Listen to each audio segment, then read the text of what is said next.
महाकुंभ का मेला अपनी विशालता और आध्यात्मिक महत्व के लिए प्रसिद्ध है। लाखों श्रद्धालु यहाँ अपने पाप धोने और मोक्ष की कामना के साथ आते हैं। परंतु इस बार मेला एक अजीब और रहस्यमयी घटना का केंद्र बन गया। साधु, सन्यासियों और तांत्रिकों से भरा यह मेला अचानक चर्चा में आ गया जब पुलिस ने एक अघोरी साधु को हिरासत में लिया। साधु के पास से जब्त सामान ने सबको चौंका दिया। उस साधु की रहस्यमयी उपस्थिति ने लोगों का ध्यान आकर्षित कर रखा था। उसकी आंखों में एक गहरी चमक थी और चेहरा हमेशा ढका रहता था। उसके पास जो सामान था वह किसी साधारण व्यक्ति की समझ से परे था। एक दिन मेला में गश्त लगाते हुए पुलिस को सूचना मिली कि एक साधु संदिग्ध गतिविधियों में लिप्त है। वह मेला क्षेत्र के एकांत कोने में, जहां आम श्रद्धालु भी कम जाते थे, गहरे ध्यान में बैठा हुआ था। उसके चारों ओर अजीबो गरीब आकृतियां मिट्टी पर उकेरी गई थी। कुछ दियों में जलती हुई काली लौ और धुएं में मिलती जड़ी बूटियों की गंध से पूरा क्षेत्र रहस्यमय हो गया था। पुलिस ने साधु की इस असामान्य स्थिति को देखकर वहां तुरंत पहुंचने का फैसला किया। कहानी में आगे बढ़ने से पहले अगर आप भी भगवान को मानते हैं तो वीडियो को लाइक करके कमेंट बॉक्स में हर हर महादेव जरूर लिखिए। साधु गहरे स्वर में कुछ मंत्र पढ़ रहा था। उसकी आवाज इतनी गूंजदार और विचित्र थी कि वहां पहुंचते ही पुलिस वालों को असहजता महसूस होने लगी। जैसे ही पुलिस ने उसे रोका, उसने अपनी गहरी और चमकदार आंखें खोली। साधु की उपस्थिति में एक अजीब सा आकर्षण और भय था। तुम क्या कर रहे हो यहाँ? पुलिस अधिकारी ने कड़कते हुए पूछा।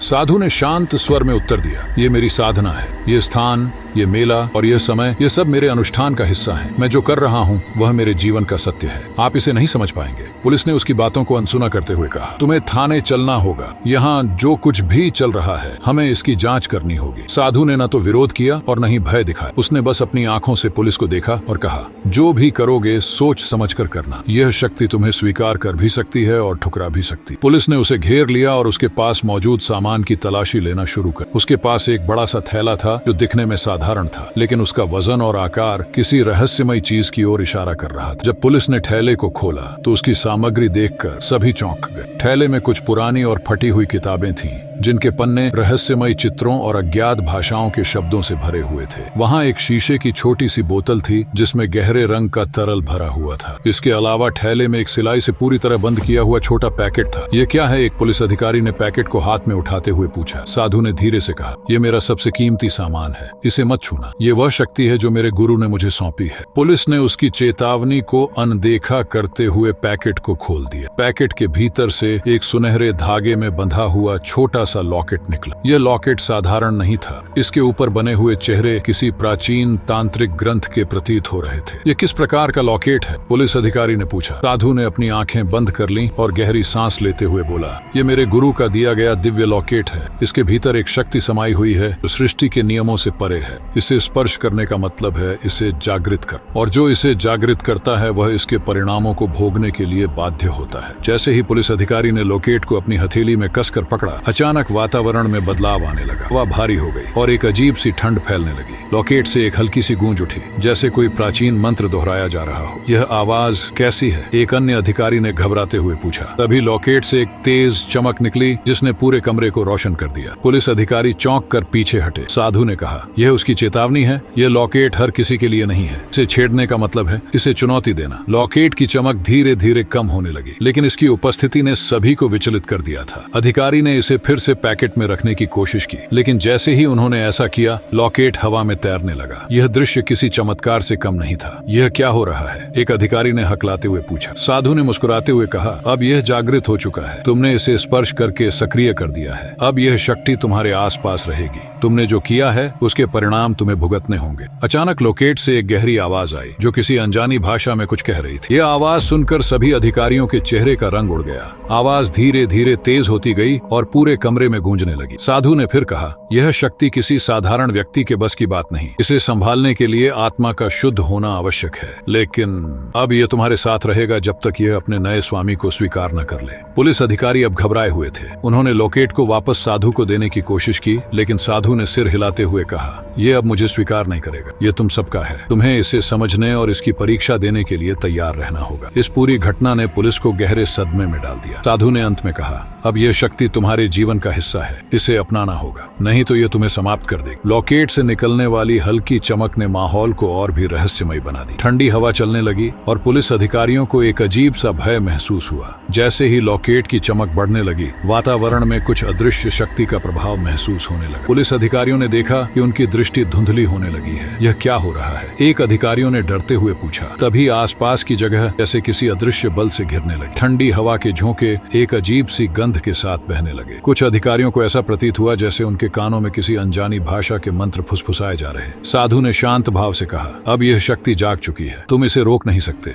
लॉकेट से अचानक एक तेज चमक निकली। यह इतनी तेज थी कि वहां मौजूद सभी पुलिसकर्मी अपनी आंखें बंद करने को मजबूर हो गए। जब उन्होंने आंखें खोली तो उन्हें अपने चारों ओर अजीब दृश्य दिखाई दे। एक अधिकारी ने देखा कि वह एक घने जंगल के बीच में खड़ा है, जहां उसे कोई रहस्यमयी छाया पीछा कर रही है। दूसरे अधिकारी ने देखा कि वह एक अंधेरी सुरंग में भटक रहा है और उसकी सांस घुट रही है। आसमान में काले बादल उमड़ने लगे। ऐसा प्रतीत हुआ जैसे किसी प्राचीन शक्ति ने पूरे वातावरण को अपनी गिरफ्त में ले लिया हो। पुलिस अधिकारी अपनी जगह पर जमे खड़े थे, लेकिन उनकी आंखों में भय स्पष्ट था। साधु ने गहरी आवाज में कहा, यह शक्ति तुम्हें तुम्हारे सबसे बड़े भय से मिलवाएगी। इसे समझने के लिए तुम्हें अपने डर को स्वीकार करना हो। तभी एक अधिकारी ने हिम्मत जुटाकर कहा, हम इसे वापस तुम्हें देना चाहते, इसे अपने पास रखो। लेकिन जैसे ही उसने लॉकेट को साधु की ओर बढ़ाया, अचानक हवा में एक जोरदार गूंज सुनाई। लॉकेट ने एक बार फिर चमकते हुए खुद को हवा में उठा लिया। फिर वह धीरे धीरे वहां से गायब हो गया। पूरा माहौल एक अजीब सी शांति में डूब गया, लेकिन उस शांति में भी डर समाया हुआ था। साधु ने धीमे स्वर में कहा, यह अब वापस अपने स्थान पर चला गया है। तुम इसे रोक नहीं सकते थे और न ही इसकी शक्ति को समझ सकते थे। पुलिस अधिकारी घबराए हुए थे। लॉकेट का गायब होना उनके लिए एक पहेली बन गया। उन्होंने साधु से जवाब मांगा, लेकिन वह सिर्फ मुस्कुराता रहा। यह सब क्या था? इंस्पेक्टर कुमार ने पूछा। साधु ने उत्तर दिया, यह एक ऐसी शक्ति है जो केवल उसे स्वीकार करती है जो इसके योग्य हो। अब यह तुम्हारे लिए खत्म हो गया, लेकिन यह हमेशा के लिए नहीं गया है। यह अपनी ऊर्जा किसी और स्थान पर पहुंचा चुका है। साधु की बातों ने सभी को और भी अधिक बेचैन कर दिया। पुलिस अधिकारी समझ नहीं पा रहे थे कि यह घटना वास्तविक थी या उनकी आंखों का धोखा। पुलिस अधिकारी अभी भी साधु की ओर प्रश्नवाचक दृष्टि से देख रहे थे।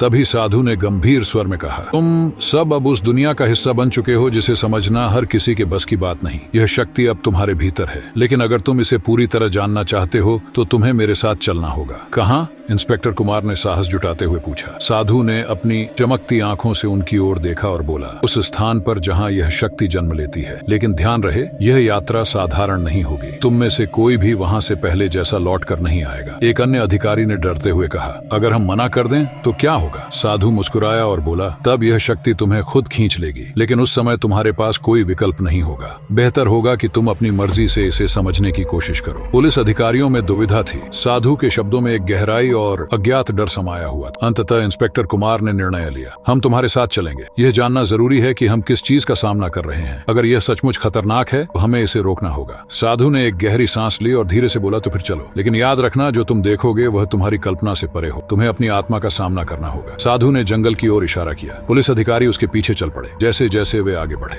रास्ता घना और अंधकार में होता गया। वातावरण में एक अजीब सी ठंडक फैलने लगी। पेड़ों के बीच से आती रहस्यमयी आवाजें उनके मन में डर पैदा कर रही थी। क्या हम सही कर रहे हैं? एक अधिकारी ने फुसफुसाते हुए पूछा। इंस्पेक्टर कुमार ने दृढ़ता से कहा, हमें यह जानना होगा, कोई और रास्ता नहीं है। साधु ने उनकी ओर मुड़कर कहा, डरो मत। तुम जिस दुनिया में कदम रख रहे हो वहाँ भय ही तुम्हारा सबसे बड़ा दुश्मन होगा। अगर तुमने इसे पार कर लिया तो यह शक्ति तुम्हारी हो जाएगी, लेकिन अगर तुम हार गए तो यह तुम्हें हमेशा के लिए निगल लेगी। जैसे जैसे वे जंगल के भीतर बढ़ते गए, माहौल और भी रहस्यमय होता गया। जंगल में प्रवेश करते ही ऐसा लगा जैसे उन्होंने एक अलग ही दुनिया में कदम रख दिया हो। वहाँ की हवा में एक अजीब सी गंध थी, जैसे कुछ पुरानी और खतरनाक ताकतें जागृत हो रही हों। पेड़ों की शाखाएं इतनी घनी थीं कि सूरज की रोशनी जमीन तक पहुंच ही नहीं पा रही थी। पुलिस अधिकारी आगे बढ़ते रहे। जंगल के भीतर की खामोशी इतनी गहरी थी कि केवल उनके कदमों की आवाज सुनाई दे रही थी। रास्ते में कई बार उन्हें अजीब अजीब आवाजें सुनाई दी, जैसे कोई फुसफुसा रहा हो या उनकी हर हरकत पर नजर रख रहा हो। यह जगह तो पूरी तरह भूतियां लगती है, एक पुलिस अधिकारी ने डरते हुए कहा।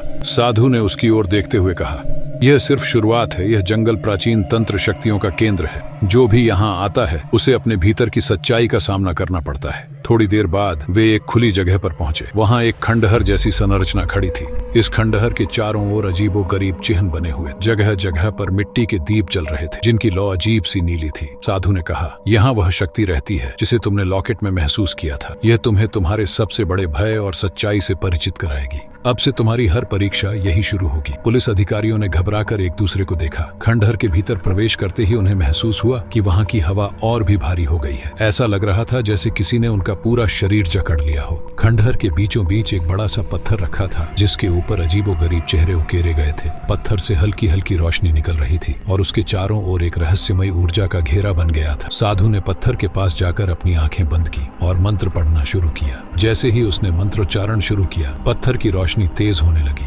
पत्थर से निकलती रोशनी ने पूरे खंडहर को रोशन कर दिया। यह शक्ति जागृत हो चुकी है, साधु ने कहा। अब तुम्हें अपने भीतर झांकना होगा। यह शक्ति तुम्हारे भय को सामने लाएगी और तुमसे अपनी सच्चाई को स्वीकार करवाएगी। यदि तुम इसे सहन कर पाए तो यह तुम्हारा मार्गदर्शन करेगी, अन्यथा तुम यहाँ से कभी वापस नहीं जा पाओगे। जंगल की यह यात्रा अब एक नई और खतरनाक दिशा में बढ़ चुकी थी। पुलिस अधिकारी समझ नहीं पा रहे थे कि आगे क्या होने वाला है। उनके सामने अब उनके साहस और आत्मा की परीक्षा थी। साधु ने पत्थर के पास जाकर अपनी आंखें बंद कर लीं और गहरी आवाज में मंत्र पढ़ना शुरू किया। मंत्रों की गूंज ने पूरे माहौल को कपा दिया। पत्थर के ऊपर बने चेहरे धीरे धीरे चमकने लगे, मानो वे किसी प्राचीन तांत्रिक ऊर्जा को बुला रहे हों। साधु के चारों ओर एक अदृश्य ऊर्जा का घेरा बन गया और हवा में एक अजीब सी सरसराहट सुनाई देने लगी। जैसे ही मंत्रों का उच्चारण तेज हुआ, पत्थर के ऊपर से एक तेज रोशनी निकली और पूरे खंडहर में फैल गई। रोशनी इतनी तीव्र थी कि पुलिस अधिकारियों को अपनी आंखें बंद करनी पड़ी। लेकिन जब उन्होंने अपनी आंखें खोली तो उन्होंने देखा कि साधु के चारों ओर का माहौल बदल चुका था। पत्थर अब किसी सामान्य वस्तु जैसा नहीं लग रहा था, वह ऊर्जा का स्रोत बन चुका था। पुलिस अधिकारियों को अपने भीतर एक अद्भुत कंपन महसूस हुआ, जैसे कोई अज्ञात शक्ति उनके भीतर प्रवेश कर रही हो। उनमें से कुछ ने अपने डर के कारण पीछे हटने की कोशिश की, लेकिन उनके पैर मानो जमीन से चिपक गए थे। ये शक्ति तुम्हारे भीतर प्रवेश कर रही है, साधु ने गहरी आवाज में कहा। यह तुम्हें तुम्हारे सबसे बड़े भय और सच्चाई का सामना कराएगी। इसे रोकने का अब कोई उपाय नहीं है।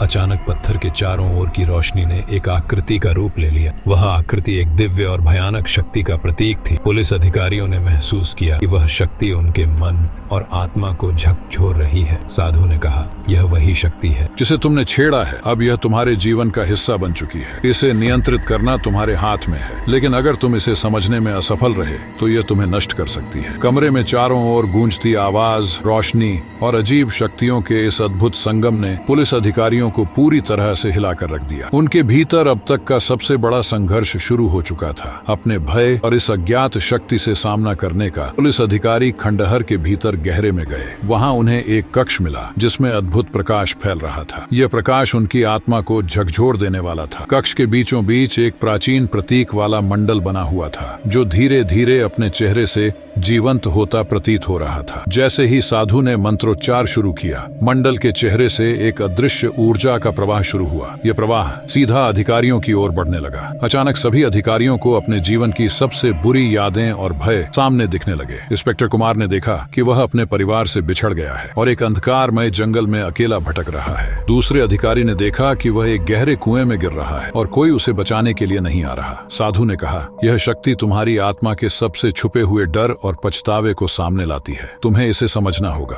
तभी तुम इस शक्ति को नियंत्रित कर पाओगे। जैसे ही भय अपने चरम पर पहुंचा, साधु ने एक और मंत्रोच्चार किया। मंडल के चेहरे से एक चमकदार रोशनी निकली जिसने पूरे कक्ष को रोशन कर दिया। पुलिस अधिकारी अचानक खुद को शांत महसूस करने लगे। साधु ने गंभीर स्वर में कहा, तुमने अपने डर का सामना किया। अब यह शक्ति तुम्हें स्वीकार कर सकती है, लेकिन इसके लिए तुम्हें अपनी आत्मा को पूरी तरह खोलना होगा। जैसे ही पुलिस अधिकारियों ने लॉकेट को साधु को लौटाने की कोशिश की, लॉकेट अचानक हवा में तैरने लगा और रहस्यमय ध्वनि के साथ गायब हो गया। साधु ने गहरी सांस लेते हुए कहा, अब यह शक्ति अपने मूल स्थान पर लौट गई है। तुम सबने इसे महसूस किया, लेकिन इसे समझा नहीं। साधु के शब्दों के साथ ही पूरा माहौल शांत हो गया, लेकिन यह शांति अस्थायी थी। अधिकारियों को ऐसा लग रहा था जैसे उनके भीतर कुछ बदल गया। उनकी आंखों में अभी भी डर और अनिश्चितता के भाव थे। इंस्पेक्टर कुमार ने साधु से कहा, क्या यह सब सच में खत्म हो गया है या यह हमें फिर से सताएगा? साधु ने गंभीर स्वर में उत्तर दिया, यह कभी खत्म नहीं होता। यह शक्ति अब तुम सबका हिस्सा बन चुकी है। यह तुम्हारे सपनों में, तुम्हारे विचारों में और तुम्हारे जीवन के हर पहलू में प्रकट हो। यह तुम्हें हर उस क्षण याद दिलाएगी जब तुमने इसे छेड़ने की भूल की थी। पुलिस अधिकारी वापस मेला क्षेत्र की ओर लौटने लगे, लेकिन जैसे ही वे वहां से निकलने लगे, जंगल के बीचों बीच एक बार फिर ठंडी हवा का झोंका आया और उनके कानों में धीमे धीमे मंत्रों की गूंज सुनाई देने लगी। ये गूंज उन्हें रोकने रुकने के लिए काफी थी। यह खत्म नहीं हुआ। इंस्पेक्टर कुमार ने बुदबुदाते हुए कहा, हमें इसे समझने की जरूरत है। हमें इस शक्ति के पीछे का सच जानना होगा। लेकिन कैसे? साधु अब वहां नहीं था। वह जैसे धुएं की तरह गायब हो गया था। अधिकारी भले ही मेले में लौट आए, लेकिन वे अपने साथ एक ऐसा अनुभव लेकर लौटे थे जो उनके जीवन को हमेशा के लिए बदलने वाला था। महाकुंभ का मेला अपनी रौनक में लौट आया। श्रद्धालु अपनी साधारण दिनचर्या में लग गए, परंतु पुलिस अधिकारियों के लिए यह घटना एक अनसुलझा रहस्य बन गई।